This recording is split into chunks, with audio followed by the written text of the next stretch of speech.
सतगुरुदेव की जय। सर्वसंगत से प्रार्थना है, सत्संग प्रारंभ हो रहा है। कृपया सत्संग स्थल पर शांतिपूर्वक विराजमान होकर के श्रद्धा से सत्संग सुने। परमेश्वर की प्यारी आत्माओं से पुनर्निवेदन है, सत्संग प्रारंभ हो रहा है। कृपया सत्संग स्थल पर शांतिपूर्वक विराजमान होकर के श्रद्धा से सत्संग सुने। सत्संग के दौरान कोई भी भक्तात्मा अन्य कोई बातचीत ना करे, सत्संग में ध्यान रखे। सत साहिब।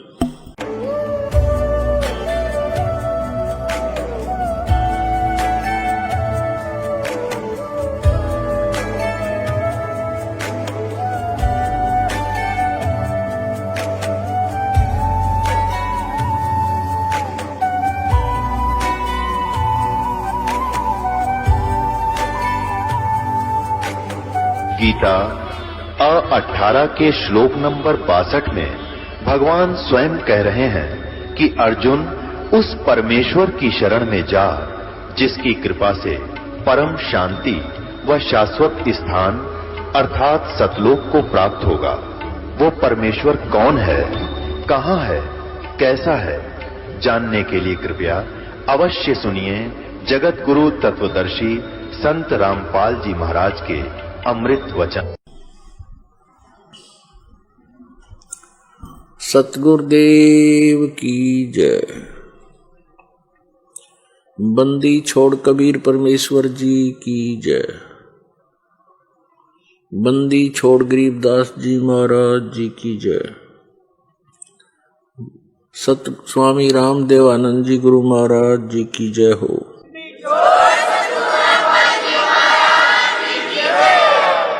ग्रीव नमो नमो सतपुरुष को नमस्कार गुरु के नहीं। सुर नर मुनि जन साधुआं संतों सर्वस दे नहीं। सतगुरु साहेब संत सब डंडो तुम प्रणाम। आगे पीछे मज हुए तिनको जा कुर्बान। नराकार निर्विषम काल जाल वैवंजनम निर्लेपम निज निर्गुणम अकल अनुपवेशोन्वनम। सोहम सुरति समाप्तम सकल समाना निर्तल। उज्ज्वल हीरंबर हरदमम बेपरवा अथा है वार पार नहीं मध्यतम।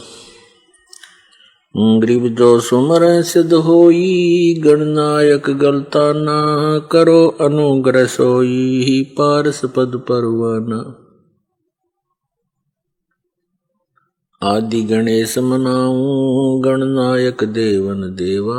चरण कमल लो लाऊं आद्यंत करूं सेवा। परम शक्ति संगीतम रिद्धि सिद्धि दाता। गत गुण अतीतम सतपुरुष निर्मोही जगदम्बा जगदीशम। मंगल रूप मुरारी तन मन अर्पों शीसम। भक्ति मुक्ति भंडारी सुर नर मुनि जन ध्यावे। ब्रह्मा विष्णु महेशा शेष सहस मुख गावे। पूज्य आदि गणेशा। इंद्र कुबेर सरीखा वरुण धर्म राय ध्यावे। समर्थ जीवन जी का मन इच्छा फल पावे। 33 कोटि अधारा ध्यावे शेष 88। उतरे भव जल पारा कट है यम की फांसी। 33 कोटि अधारा ध्यान शेष 88। उतरे भव जल पारा कट है यम की फांसी।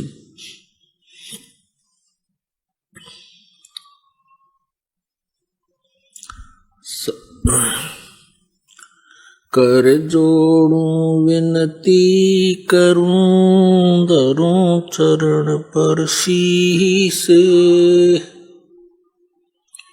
गुरु जी राम देवानंद जी महाराज ने दियो नाम बख्शीश।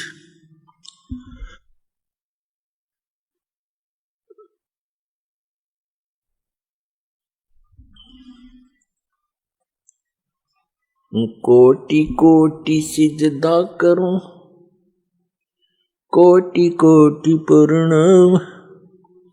चरण कमल में राखियो मैं बांधी जाम गुलाम। कुत्ता हूँ गुरुदेव का, रामपाल दास का नाम। गले प्रेम की जेवड़ी, जहाँ खेचो वहाँ जाऊं। तो करो तो हो बावड़ू, दूर दूर करो तो जाऊं। जो राखो तो ही रहूं, जो देवो सो खाऊं। परम पिता परमात्मा पूर्ण ब्रह्म सर्व सृष्टि रचनहार कबीर परमेश्वर जी की असीम रजा से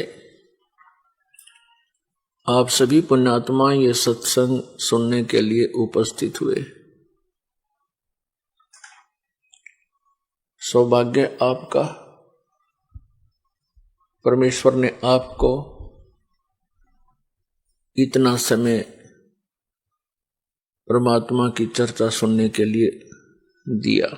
परमेश्वर कबीर जी ये हमारे सभी के पिता हैं, हमारे जनक हैं, हमें उत्पन्न करने वाले हैं। और हम यहाँ आगे इस काल के जाल में, काल के लोक में हमसे बड़ी भारी भूल बनी और अपने किए का दंड आज तक हम भोग रहे हैं। अपने पैर पे हमने स्वयं कुहाड़ा मार रखा है।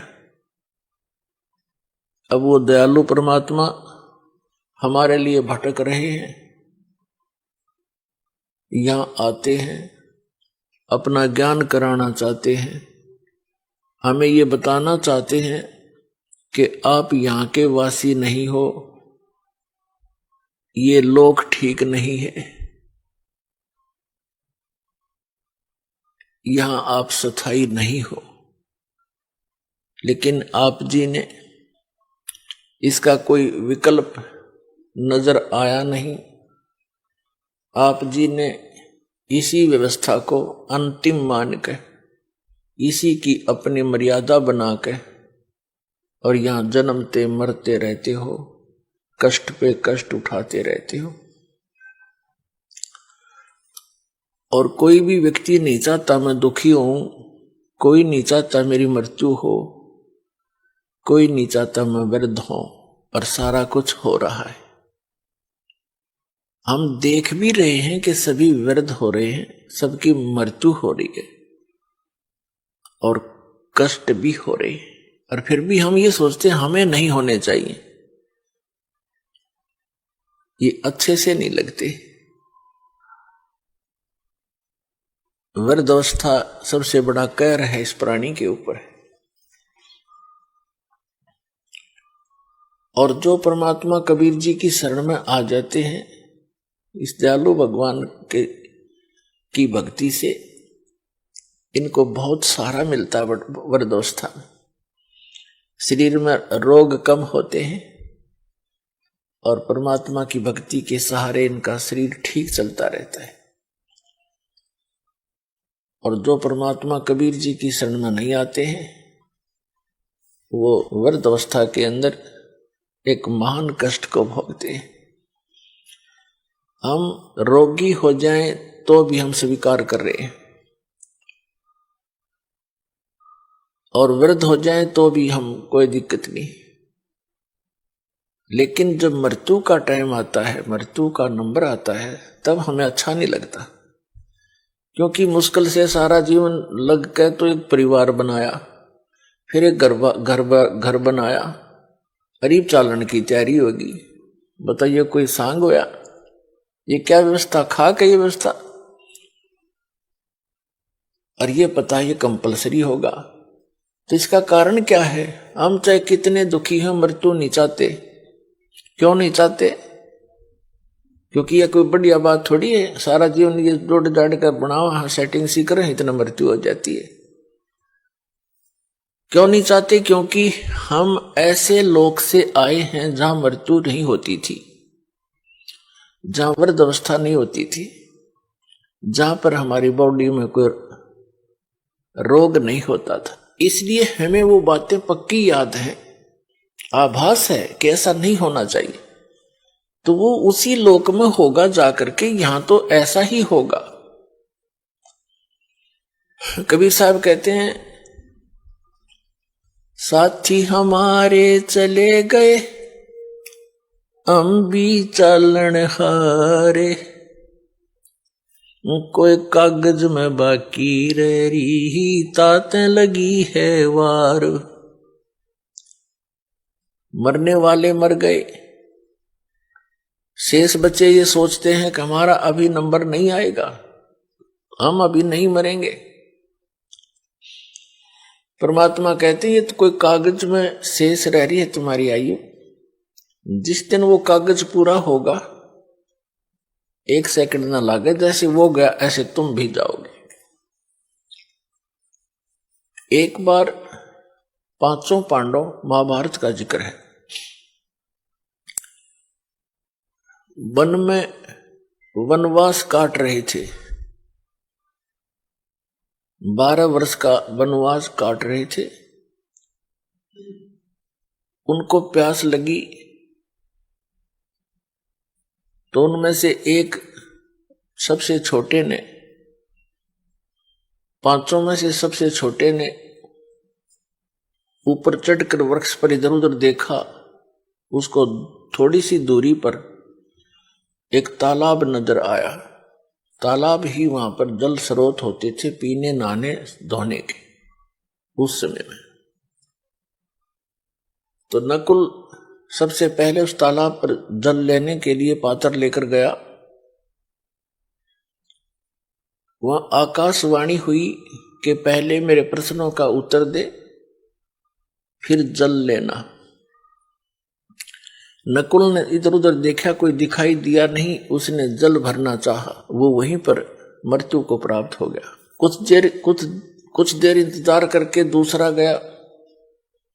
उसने देखा भाई तो मरा पड़ा है, प्यास से मर गया। उसने सोचा जल पानी ले चलता हूं, उन शेष का तो जीवन बचाऊं, वो भी बहुत प्यासे हैं। आकाशवाणी उसी प्रकार हुई कि पहले मेरे प्रश्नों का उत्तर दे, पीछे जल लेना। उसने भी अनदेखा करना चाहा, वह भी मृत्यु को प्राप्त हो गया। ऐसे ऐसे चारों के चारों मृत्यु को प्राप्त, 4 मृत्यु को प्राप्त हो गए। 5वां जब युधिष्ठिर स्वयं गया कि भाई आए नहीं, क्या बात है, देखूं जा करके। उसने देखा सब मृत्यु को प्राप्त है। उसने सोचा ये तो प्यास से मर गए, मरूंगा मैं भी, जल तो पी लूं, ये शौक तो हो ही गया। उसने भी पात्र उठाने की चेष्टा की जल के लिए, तभी आकाशवाणी हुई कि मेरे प्रश्नों का उत्तर दे, बाद में जल लेना, नहीं तो तेरे भाइयों जैसी हालत तेरी हो जाएगी। और यदि तो मेरे प्रश्नों का उत्तर दे देगा, तेरे भाइयों को भी जीवित कर दूंगा। युधिष्ठिर ने कहा कि बोल कौन है तू, कहां दिखाई तो दे नहीं रहा। तो उनमें से एक प्रश्न था कि इस संसार में सबसे बड़ा आश्चर्य कौन है, क्या है। युधिष्ठिर ने उत्तर दिया कि सबसे बड़ा आश्चर्य है कि हम प्रतिदिन सबको मरते देखते हैं, लेकिन अपने मरने की चिंता कभी नहीं करते। तो कहने का भाव यह है पुण्यात्माओं, हम और मर जाओ सारे, पर आप जीवित रहे बस ठीक से। और वो भी तो यही सोच रहे थे, ठीक है फलाना मर गया कोई बात नहीं, उसको ये हो गया था, वो हो गया था, अटकलबाजी सी, और चलो। तो पुण्यात्माओं, परमात्मा यहाँ याद दिलाना चाहते हैं, जिस लोक में तुम रह रही हो लोक ठीक नहीं है। अभी तक आपके पास कोई विकल्प नहीं था, आपको पता भी नहीं था कि इसका कोई समाधान भी है। अब तो कति कंप्लीट कोर्स है और पूरा समाधान है और बहुत ही आसान है। ये सबसे आसान काम था और सबसे जटिल बना दिया इन अज्ञानी संतों, महंतों, आचार्यों और शंकराचार्यों, काजी और मुल्लाओं ने, सबके धर्म गुरुओं ने, तत्व ज्ञान से अपरिचित होने के कारण।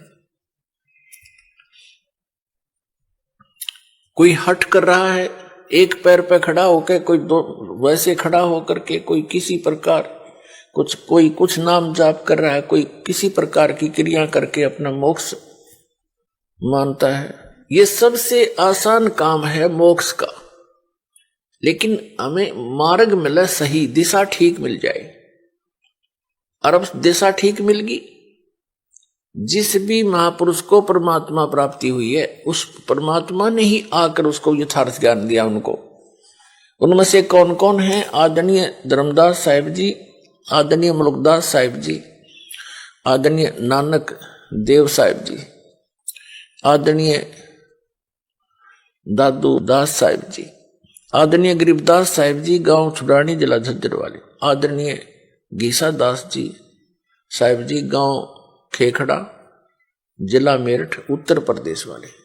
ये महापुरुष हैं जिनको भगवान स्वयं आकर मिले और उस स्थान पर ले गए जहां वो सुख इस जीव को हो सकता है। और वहां अन्य जो प्राणी हैं, पहले के भक्त हैं, वहां वो कितने सुखी हैं। वह कभी वृद्धावस्था नहीं होती, कभी मरते नहीं, किसी चीज का अभाव नहीं, ऐसा सुंदर शरीर है उनका, उसमें कोई रोग नहीं। तो वो परमात्मा ने अपने गवाह बनाकर वापस छोड़े। इनके अतिरिक्त और किसी को भगवान नहीं मिला, जिस कारण से उनका विधान, उनके सिद्धांत, उनके अनुभव की जो वाणी है वो इन संतों से नहीं मेल खाती। तो इससे सिद्ध है कि इनके अतिरिक्त अन्य किसी को भगवान नहीं मिला। नहीं तो निराकार बताते परमात्मा को, किसी से पूछ लो सब निराकार बताते। और जो साकार बताते हैं कि संसार साकार है, भगवान ही है, या मनुष्य जो उनके गुरु हैं अपने पति गुरु ही परमात्मा है, यही साकार है और वैसे निराकार है। तो ये उआ बाई का ज्ञान तब तक बोलता है इंसान जब तक उसको यथार्थ मार्ग और यथार्थ ज्ञान और सही अनुभव नहीं होता। तो उन महापुरुषों ने कैसे भक्ति की, कौन से मंत्र की? आदरणीय धर्मदास साहिब जी एक व्यापारी थे और बाल बच्चेदार गृहस्थी थे। भक्ति करी, साधारण सा मंत्र है, सिंपल वे से इसकी साधना करनी है, बिल्कुल साधारण सी भक्ति है। चलते फिरते, उठते बैठते, काम करते करते, जब भी पहले मानसिक कार्य नहीं होते थे, आजकल तो जैसे कार्यालयों में काम करते हैं, मानसिक कार्य ज्यादा बढ़ा दिए काल ने। शारीरिक कार्य होते थे, कोई भी था, कपड़ा बनता था, कोई जूते बनाता था, और कोई हल जोतता था, कोई मजदूरी करता था। तो ये सब शारीरिक कार्य ज्यादा होते हैं। तो उसमें चलते फिरते, उठते बैठते उस परमात्मा का नाम का सिमरण करना है बस। नाम उठत नाम बैठत नाम सोवत जागबे, नाम खाते नाम पीते नाम सेती लागबे। और किसी भी सदग्रंथ ने उठाकर देख ले, जो सदग्रंथ है उन्होंने यही समर्थन दिया है कि परमात्मा का नाम काम करते करते अपना कर्म योगी बनकर भक्ति करे। और काम छोड़कर बैठ गया तो तेरा निर्वाह कैसे होगा, गीता में यहां तक कहा है। तो अब वो मार्ग आपको मिल गया है, इसको स्वीकार करो और कल्याण करा लो, बहुत आसानी से बनेगी बात। अब क्या बताते हैं, परमात्मा के साथी हमारे चले गए, हम भी चालन हार, कोई कागज में बाकी रह रही, तात लगी है वार। पतझड़ आवत देख कर बन रोवे मन माही, ये ऊंची टहनी पात थे अब पीले हो जाए। पात जड़नता ये कहे सुन भई तरवर राय, अब के बिछुड़े नहीं मिले ना जाने कहां गिरेंगे जाए। तरवर कहता पात से सुनो पात एक बात, यहां की यह रीति है, एक आवत एक जात। परमेश्वर कबीर जी ने अपनी प्यारी आत्माओं को तत्व ज्ञान समझाने के लिए भिन्न भिन्न प्रकार के फार्मूले अप्लाई किए हैं कि ना जाने किसके कौन सी बात चुभ जा और जीवन बदल जाए उसका। अब जैसे कुएं में बाल्टी गिर जाती है, गांव में तकरीबन कुएं अब भी विद्यमान है, पहले सभी जगह कुएं ही हुआ करते थे, ये हैंड पंप वगैरह यंत्र नहीं थे और पानी बहुत गहरे हुआ करते थे, 100 फुट नीचे जल प्राप्त होता था जमीन में। उसकी निकालने के लिए एक पात्र बाल्टी होती थी और एक लंबा रस्सा बांध कर उस कुएं में डालते थे, फिर उसको खींचते थे, 2-3 लग के 100 फुट तो खींच के ले जाना पड़ता था, तब जल प्राप्त होता था। और कभी वो बाल्टी टूट कर, रस्सी टूट कर बाल्टी कुएं में गिर जाती थी। उसको निकालने के लिए क्या फार्मूले अपना रखे थे कि 15, 16, 20 हुक इकट्ठे बांध कर उल्टे सुलटे नो करके ऐसे करके उनको रस्सी से बांध कर गुच्छा सा बनाकर और कुएं में डाला जाता था और ऐसे घुमाते थे तो वो बाल्टी एक हुक में उलझ जाती थी, उसको बाहर खींच लेती थी। वैसे तो एक हुक भी पर्याप्त था उसको निकालने के लिए, लेकिन ज्यादा इसलिए डाले जाते हैं कि एक तो इधर उधर घूम जावे, ना लगे उसके कितने फटना हुआ, उड़ जाए नहीं। और 20-22 ऐसे डाल दिए, कोई से मत उड़ जाएगी वह, तो पुण्यात्माओं उलझीर वो बाहर आई। तो यहां हम काल के कुएं में पड़े हैं। परमात्मा ने इतना ज्ञान बोला है, ऐसे वचन बोले हैं, ना जाने किस आत्मा को और कौन सा वचन खटक गया, उसी से उद्धार हो गया, उलझ गया उसमें, वो उलझ गया तो निकल गया। तो क्या बताते हैं, जब पतझड़ आते हैं, बसंत ऋतु प्रारंभ होती है, कहते हैं सभी वृक्षों के पत्ते पीले हो होकर गिर जाते हैं। ये समझो कि जब,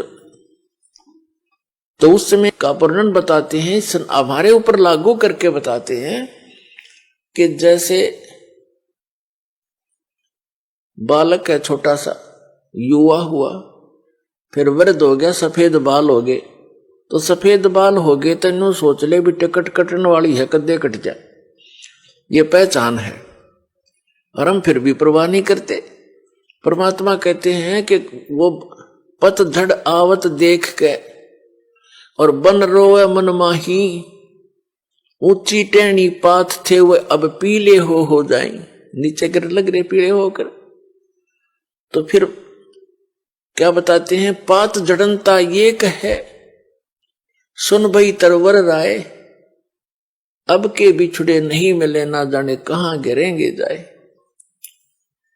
एक पत्ता टूटता हुआ मानो ये कह रहा हो कि हे तरवर राज, हे वृक्ष राजा, अब हम तेरे से बिछुड़ रहे हैं, ना जाने कहां गिरेंगे, किसी पशु के पैर के नीचे कटेंगे या गंदे नाले में पड़कर सड़ेंगे, ना जाने कहां गिरेंगे। अब तरवर जैसे वृक्ष कह रहा हो उस पत्ते को, तरवर कहता पात से सुनो पात एक बात, यहां की यह रीति है, एक आवत एक जात।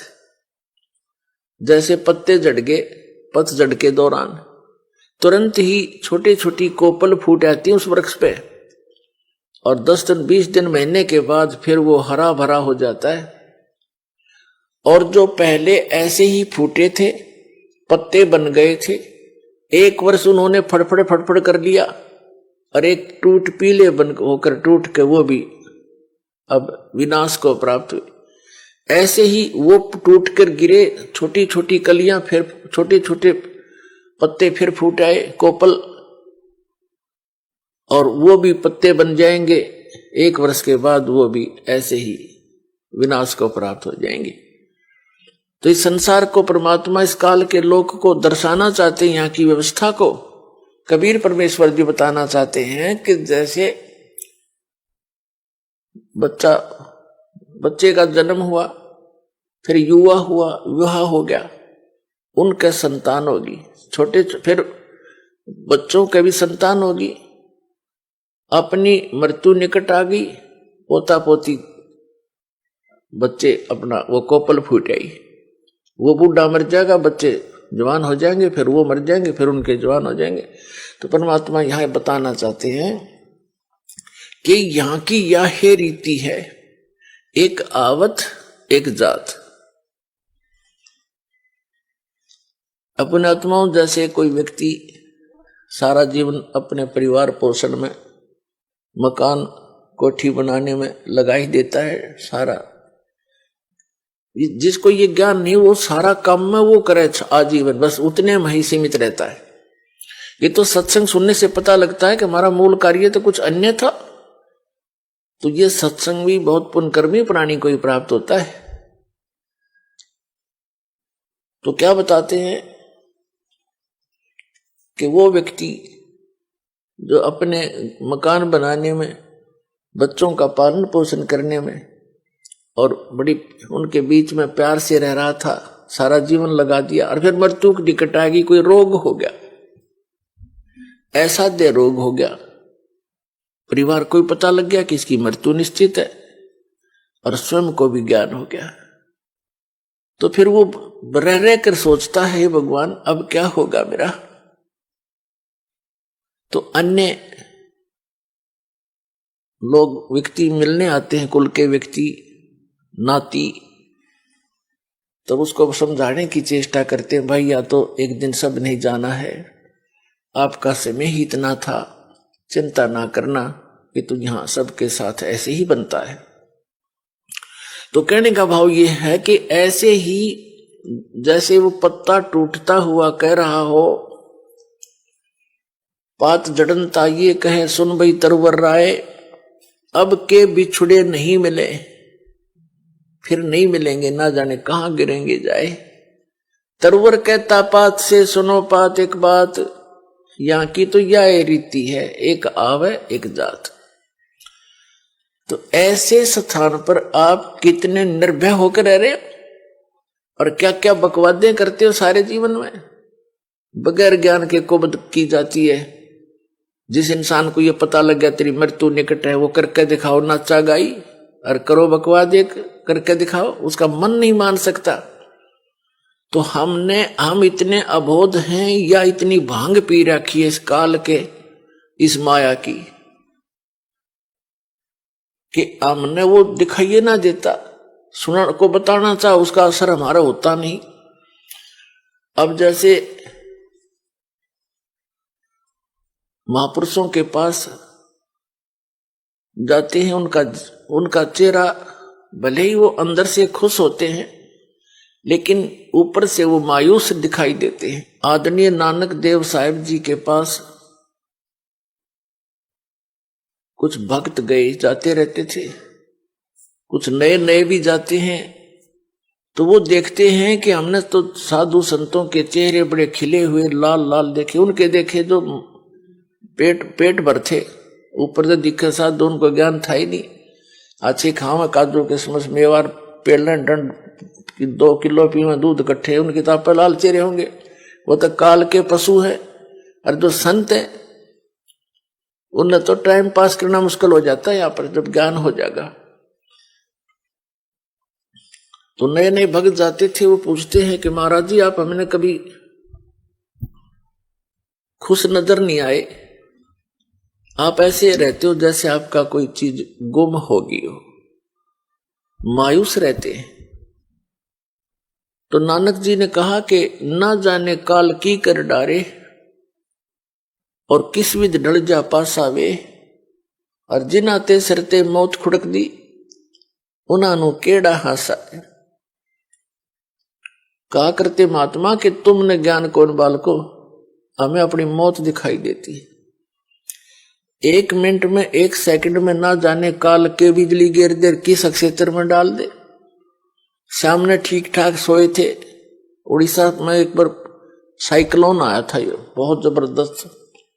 पानी, समुद्र का जल हवा के वेग से 30-40 फुट ऊंचा उठकर अरे से चल पड़ता, फुल स्पीड से 200 किलोमीटर प्रति घंटा की स्पीड से। और वो इतना प्रेशर से चलता है, जिस क्षेत्र में से गुजरता है उनके मकान मकान सबको तहस नहस कर, और जो जितने भी उसके अंदर होते हैं सभी पानी में डूबकर मर जाते हैं। उनको कहीं इधर उधर जाने का समय नहीं मिलता। और वो सभी इसी तरह लगे हुए थे जैसे शेष बच्चे हुए लग रहे हैं, ये कर दूंगा, वो कर दूंगा, फलाना कर दूंगा, उस पर ऐसे कर दूंगा, ये कोठी बनाऊंगा। जो बनाना था वो प्रारंभ भी नहीं कर पाते। ये करना था जो भक्ति करो, परमात्मा ने याद रखो, और समर्थ की शरण माने से ये आपदाएं भी टला करती हैं। तो क्या बताते हैं, ना जाने काल की कर डारे, किस विध ढल जा पासावे, और जिनाते सरते मौत खुड़क दी उनानु केड़ा हासावे। हमने तो भाई अपनी मौत दिखाई देती है, और ना जाने यहां क्या बिजली गिर जा, और इसलिए सावधानी बरत रहे। और वहां जाने की चिंता है कोई गलती ना हो जाए, फिर काल के जाल में फंसे रह जाए। फिर उन्होंने पूछा कि भक्तों ने पूछा, क्या आप सदा ऐसे रहते हो, क्या आपको कभी खुशी नहीं होती? संतों की जो खुशी है वो आत्मिक होती है, ऊपर लोग दिखावा नहीं होता। नानक साहब जी कहते हैं, साध मिले सड़ साधी होंदी, और विछड़ जा दिलगिरी वे, अख दे नानक सुनो जहाना मुश्किल हाल फकीरी वे। जब मुझे मेरे भक्त, मेरे साध संगत आती है, सत्संग होता है, तो मेरी खुशी का ठिकाना नहीं होता। लेकिन वो दांदरे काट कर नहीं, अंदर से खुशी होती। साध मिले साढ़ा साधी होंदी, और विछड़ जा दिलगिरी वे, और जब ये चले जाते हैं भक्त, तब मुझे दिलगिरी होती है और चिंता सताने लग जाती है। किस चीज की? कि इनको मुश्किल से मैंने लाइन पर लाया है, विकारों से रहित किया है। उस परमात्मा सचखंड में सतपुरुष को, सतलोक को मैं जाकर के देखा है, उससे प्राप्त ज्ञान के आधार से मैं इनको ज्ञान दे रहा हूं। क्योंकि आदरणीय नानक देव साहिब जी पहले हिंदू धर्म में जन्मे थे, श्री राम कृष्ण के कट्टर पुजारी थे, और ब्रजलाल पांडे के पास वो गीता पढ़ा करते थे, उनसे दीक्षा ले रखी थी। जब परमात्मा आए, उनको सतलोक लेकर गए सचखंड बेई नदी से, एक साधु रूप में आए थे, जिंदा महात्मा के रूप में, परम अक्षर पुरुष सतपुरुष, और उनको साथ लेकर सतलोक गए सचखंड, फिर वापस छोड़ा था। 3 दिन तक वो अचेत कहीं गुप्त रखे थे, उनका शरीर आत्मा को लेकर गए थे। तो उन्होंने आकर जो भी उस मालिक से वार्ता